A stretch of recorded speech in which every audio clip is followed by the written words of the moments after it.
ദൈവ തിരുനാമത്തിന് മഹത്വം ഉണ്ടായിരിക്കട്ടെ. വചനപ്പലരിലേക്ക് ഒത്തിരി സ്നേഹത്തോടെ നിങ്ങളെ സ്വാഗതം ചെയ്യുന്നു. പ്രഭാതത്തിൽ നമ്മൾക്കൊരു വചനം ശ്രമിക്കാം.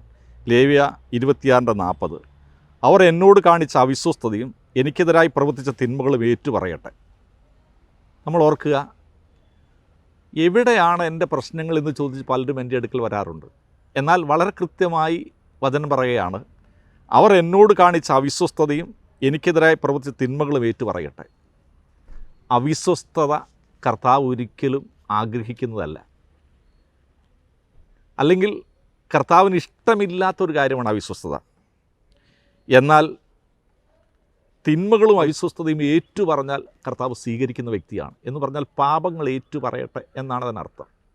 ഞാൻ മനസ്സിലാക്കേണ്ട ഒരു കാര്യം, ഉയർച്ചയില്ല എന്ന് പറഞ്ഞിരിക്കുന്ന മനുഷ്യൻ, ഒരു സ്വസ്ഥതയില്ല എന്ന് പറയുന്ന മനുഷ്യൻ, അവനൊന്ന് സ്വയം പരിശോധിക്കണം, എന്തുകൊണ്ടാണ് എനിക്കില്ലാത്തത്.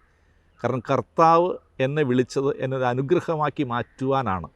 എന്നാൽ ഞാൻ അനുഗ്രഹമായി മാറുന്നില്ല എങ്കിൽ അതിനർത്ഥം എന്നിൽ കിടക്കുന്ന അവിശ്വസ്തതയും തിന്മയുടെ രൂപങ്ങളുമാകാം.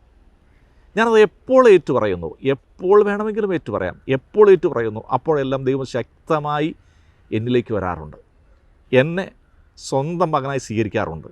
അതുകൊണ്ട് പ്രിയമുള്ളവരെ, ഞാനിത് ഒരിക്കലും വച്ച് നീട്ടിക്കൊണ്ടു പോകരുത്. ദൈവത്തിൻ്റെ അടുക്കൽ ചെന്നിട്ട് ആ ദൈവത്തോട് സ്നേഹത്തോടുകൂടെ ഏറ്റുപറയുന്ന എല്ലാ തിന്മകളും അവൻ ക്ഷമിക്കാതിരിക്കുകയില്ല.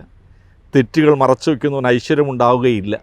അതുകൊണ്ട് ഓർക്കുക, എല്ലാ തിന്മകളും ഏറ്റുപറഞ്ഞ് ദൈവത്തിൻ്റെ മകനായി രൂപാന്തരപ്പെടുവാൻ ദൈവം നിന്നെ സമൃദ്ധമായി അനുഗ്രഹിക്കട്ടെ. അതിനുവേണ്ടി ശ്രമിക്കുക. പിതാവിൻ്റെയും പുത്രൻ്റെയും പരിശുദ്ധാത്മാവ് തന്നെ. ആമേൻ.